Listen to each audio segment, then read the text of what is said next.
Hello everyone, welcome back to e-learning classes of PNMRC High School. As you all know, we have started chapter 8 body movements, which is last chapter of our semester 1. And in this chapter, we have already understood about the body movements, about the bones, muscles, about cartilages and joints. Along with that, we also studied about human skeleton and rib cages, backbones, pivotal joints and many more. And in our today's video we are going to study about animals, that how they move, do they have bones or not, and so on. So for the explanation of the same, I would request you all to come on page number 73 so that we can start with the explanation. Page 73, 8.2, Gait of Animals. First we are going to study about earthworms. Activity 5. Observe an earthworm moving on soil in a garden. Gently lift it and place it on a piece of blotting or filter paper. This is earthworm जो होते हैं वो normally हमें soils में या garden में चलते हुए दिखते हैं. तो हमें क्या करना है कि आप लोगों को ये चीज़ नहीं करनी है, because we are not going to lift और हार्म द एनिमल्स. यहाँ पे ऐसा बोला गया है कि वो अर्थवर्म को उठा के फिल्टर पेपर पे रखना है और उसकी जो मूवमेंट है उसे क्या करना है, ऑब्जर्व करना है, जैसे फिगर 8.18 में दिख रहा है. Then place it on a smooth glass plate और एनी स्लिपरी सरफेस. जैसे हमने उसे फिल्टर पेपर पे रखा, उसके बाद उसे कोई एक स्मूथ ग्लास प्लेट पे रखना है या तो स्लिपरी सरफेस, जो सरफेस बहुत ही स्लिपरी हो, चिकना हो, उस पर रखना है और वापस से उसकी मूवमेंट को क्या करना है, observe. Is it different from that on paper? जब आप देखोगे तो जो पेपर पे अर्थवर्म की मूवमेंट थी और जो स्लिपरी सरफेस पे अर्थवर्म की मूवमेंट है वो क्या होगी, एक दूसरे से अलग होगी. In which of the above two surfaces do you found that earthworm is able to move easily? इन दोनों में से कौन से surface पे earthworm easily move कर पाएगा? The body of an earthworm is made up of many rings joined end to end. जो earthworms हैं उनकी जो body होती है वो काफ़ी सारे rings से joint होती है. And earthworm does not have bones. Earthworms जो होते हैं उनमें बोन्स नहीं होता, वो बहुत ही ज़्यादा सॉफ्ट होते हैं. It has muscles which help to extend and shorten the body. उनके अंदर क्या होता है, मसल्स होते हैं जिसकी हेल्प से उनकी बॉडी आगे भी बढ़ती है और शॉर्ट भी होती है. During movement, the earthworm first extends the front part of the body, keeping the rear portion fixed on the ground. earthworm की movement क्या होती है, earthworm सबसे पहले अपना आगे का जो पार्ट होता है उसको एक्सटेंड करता है, उसको फ्रंट में लेके जाता है, जबकि उसका पीछे का जो पार्ट है वो ग्राउंड में फिक्स्ड रहता है. Then it fixes the front end and releases the rear end. फिर वो अपना आगे का फ्रंट पार्ट जो है उसको फिक्स करता है और पीछे के पार्ट को आगे एक्सटेंड करता है और इसी तरह वो पुल करता है और पुश करता है और आगे बढ़ता है. And it then shortens the body and pulls the rear end forward. जैसे मैंने बोला कि जैसे ही वो एक पोर्शन फिक्स करता है वो अपनी बॉडी शॉर्टन करता है, छोटी करता है और बाकी पीछे का साइड वापस से पुल करता है. This makes it move forward bye a small distance. और ऐसे ही छोटे छोटे डिस्टेंस लेके वो आगे बढ़ता है. Repeating such muscles expansion and contraction the earthworm can move through soil. और यही प्रोसेस रिपीट करके, ऐसे ही रिपीटेशन करके अर्थवर्म क्या करता है, मिट्टी में आगे बढ़ता है. Its body secretes a slimy substance to help the movement. Earthworm की बॉडी में से एक बहुत ही स्लिमी मतलब ट्रेसी और चिकना सब्सटेंस रिमूव होता है मिट्टी में. How does it fix part of its body to the ground? Earthworm अपनी बॉडी का पार्ट ग्राउंड पे कैसे फिक्स करता है? Under its body it has a large number of tiny bristles. Bristles का मतलब होता है हेयर लाइक स्ट्रक्चर्स. जो अर्थवर्म है उसकी बॉडी के नीचे की साइड छोटे छोटे से हेयर्स जैसे ब्रिस्टल्स होते हैं, हेयर्स होते हैं जो ग्राउंड पे स्टिक हो जाते हैं, ग्रिप बना लेते हैं. The bristles are connected with muscles. The bristles help to get a good grip on the ground. जो ये bristles है वो muscle से connected होते हैं और ground पे एक अच्छी grip बना लेते हैं.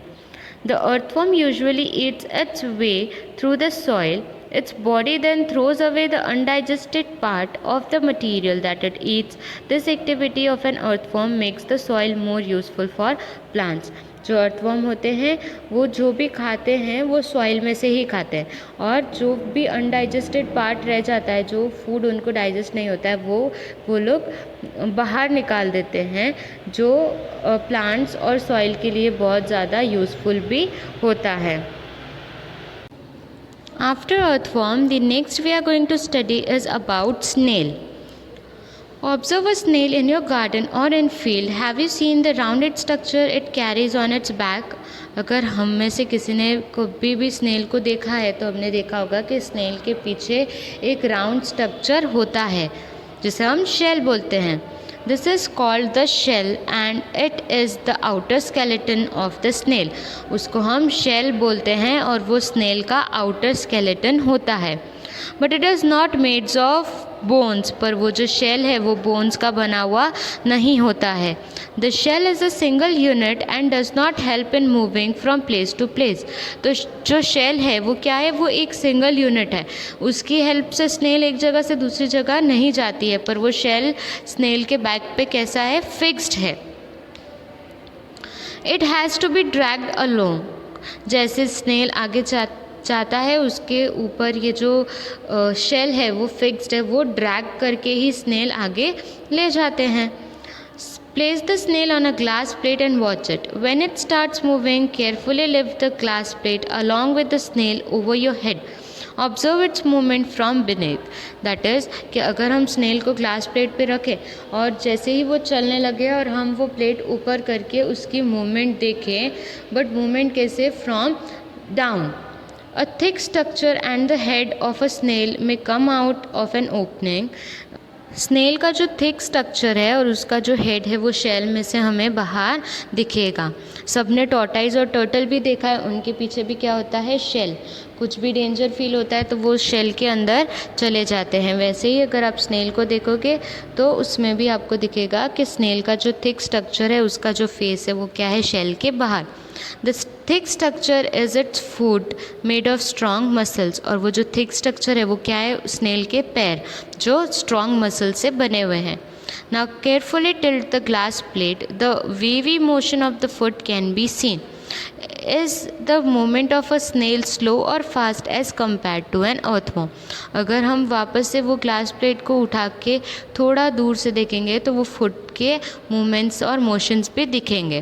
तो यहाँ पे आपको क्वेश्चन पूछा है कि अर्थवर्म ज़्यादा फास्ट है या snail. Now next we are going to study about is of cockroach. Observe a cockroach figure 8.20. सबने कॉकरोच को तो देखा ही है. Cockroaches walk and climb as well as fly in the air.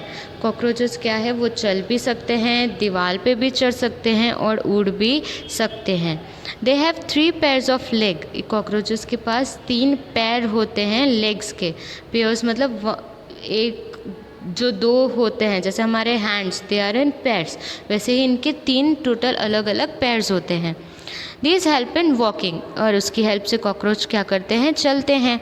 The body is covered with a hard outer skeleton. और जो cockroach की body होती है वो बाहर बहुत ही ज़्यादा हार्ड होती है. This outer skeleton is made of number of plates joined together and that permits the movement. जो कॉकरोच का बाहर का स्ट्रक्चर होता है, आउटर स्ट्रक्चर, आउटर स्केलेटन, वो क्या अलग अलग प्लेट्स से बना हुआ होता है जिसकी वजह से वो लोग मूवमेंट्स कर सकते हैं. अगर आप ध्यान से कॉकरोच को देखोगे तो आपको दिखेगा कि अलग अलग से प्लेट्स जॉइंट है. कहीं आपको विंग्स दिखेंगे, कहीं आपको फेस दिखेगा and so on. There are 2 pairs of wings attached to the body behind head. उनके हेड के पीछे 2 pairs है विंग्स के जिसकी वजह से वो उड़ सकते हैं. The cockroaches have distinct muscles. Those near the legs moves the legs for walking. जो कॉकरोचेस होते हैं उनके जो मसल्स है वो थोड़े डिस्टेंट है जो उनको वॉक करने में हेल्प करते हैं और जो लेग्स के नियर होते हैं. The body muscles move the wings when the cockroaches fly. Cockroach का जो बॉडी मूवमेंट्स है वो हेल्प करता है कि कॉकरोचेस अपने विंग्स यूज़ करके उड़ सके. Next you are going to study and understand about is birds. Birds fly in the air and walk on the ground. जो birds है वो हवा में उड़ते हैं और ground पे चलते हैं. Some birds like ducks and swans also swim in water. कोई कोई birds ऐसे भी है जो पानी में swim करते हैं, जैसे कि duck है, swans है, etc. The birds can fly because their bodies are well suited for flying. Birds उड़ सकते हैं क्योंकि उनकी जो बॉडी है वो उड़ने के लिए कैसी है, well suited. अगर हम human beings की बात करें तो क्या हम उड़ पाएंगे? No, because our body is heavy. Their bones are hollow and light. जो birds के bones होते हैं वो कैसे, बहुत ही light होते हैं, हल्के होते हैं. The bones of the hind limbs are typical for walking and preaching.